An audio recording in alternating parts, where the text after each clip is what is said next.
So, ito yung papalitan natin dun sa CR. Diba? Ayan. So, ayan. Tanggalin na natin. Tanggalin natin yan. Yun. Tanggal ko na. Hindi ko na pinakita yung ano. Medyo komplikado pero yan. Ito yung papalit natin. Ayan. Oops. Ayan. Okay. Kalikot, kalikot, kalikot. Ayan. Yun. Mahirap kasi. Ayan. Ayan. Bilis lang, no? Ha? Tingnan natin kung may leak. Leak. Yun. Ito naman yung sa kitchen. Ito yung papalitan natin. Yan yung before. Diba? Yan. Alisin muna natin yung mga nakahambalan na yan sa ilalim. Ayan. Ito na. Naalis ko na. Magic, diba? So, ito yung ilalagay natin doon sa source. Kasi diba nga hot and cold yun. Pero wala naman kaming hot and cold. Kaya lang kailangan natin gawin kasi nga dalawa kasi yung inlet nung ano. Pag hindi natin ginamit yun, mag-overflow yung water doon. Unless otherwise, isasara ko. Kailangan kong isara. So, yan. Ayan yung original source. Oops. Ayan. Titingnan natin yung ano, haba ng wire. Ay, ng wire ng fittings niya.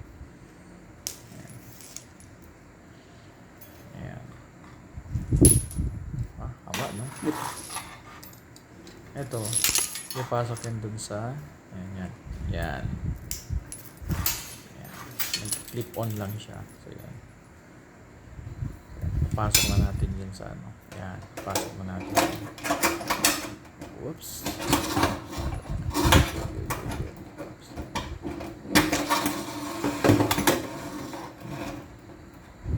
Ayan.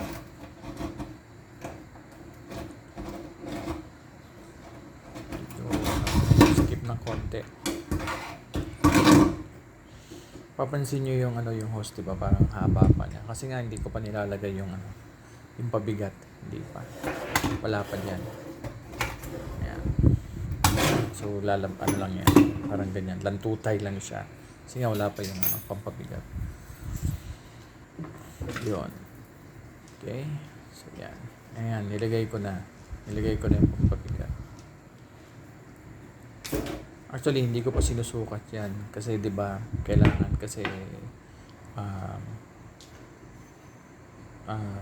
kasi yung haba nung hihilahin mo is eksakto sa desired mo. Kasi, syempre, pag masyadong mahaba, hindi masyadong maganda pag masyadong mahaba. Pwede mong hilahin.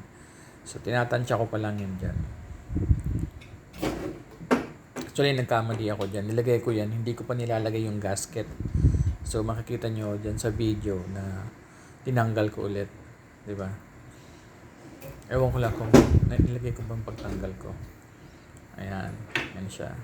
Hindi ko pa nga naiyaano yung ano. May nakalimutan akong ano dyan ilagay. So, alisin ko ulit yan. Ayan. Sige lang ng kalikot.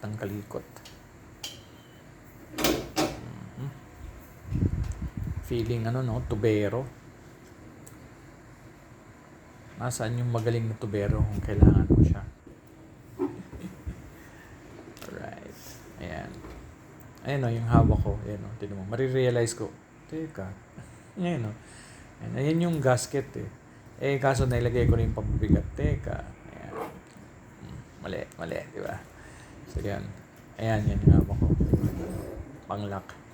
So, lalagay ko na ulit yan. Tinanggal ko ulit yung pampabigat Hirap pala magtubero, no? Ayan, no?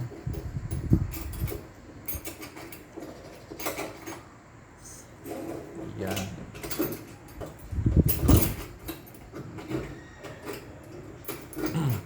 Medyo maikli lang ito. Actually, pinaikli ko na itong video na to kasi nga masyadong mahaba. So, inedit ko na to. Tapos nag-voice over na lang ako. Hindi ko alam kung maririnig pa yung mga sounds nung pag tornilyo, pag saka yung sound ng tubig. Ayan. Tagal niyan. Sakit sa leeg niyan, saka sa likod. Actually, bandang huli, nagpatulong ako kay Mrs. Kasi nga, kailangan kasi, habang iniikot mo yung tornilyo sa ilalim, kailangan may pumigil doon sa sa gripo sa taas. Tinawag ko siya. Hindi ko nga lang na-video kasi nga alam mo niyo naman, camera siya. So, tinaga ako lang yan. Diba? Oops. Yan. Yan, no? Kailangan kasing pigilan. Ayan yung sinasabi ko nag-ano ako kanina. Kailangan pigilan yung gripo sa ilalim habang iniikot. Kaso ang higpit ng tornilyo, medyo mahirap i-tornilyo. Kaya tinawag ko na siya. Kailangan kasing gamitan ng yabe. Kamay lang ang ginagamit ko yan kaya medyo masakit sa daliri. Yung ganyang posisyon ko. Mahirap. Dito, medyo okay na yung bulsa ko. Naipasok ko na sa bulsa ng short ko. Kasi hindi ko napansin yung bulsa ko pala nakalabas. Yun na. Testing. Wow! Nice, no?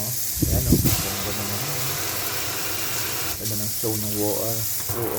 Yun. May tatlong siya. May tatlong klase ng yan. Yung ganyan maganda. Yan, no? Parang naka-mesh. Tapos may isang natural, tapos may parang spray siya. Yan. So, check for leaks. Yan. Ayos.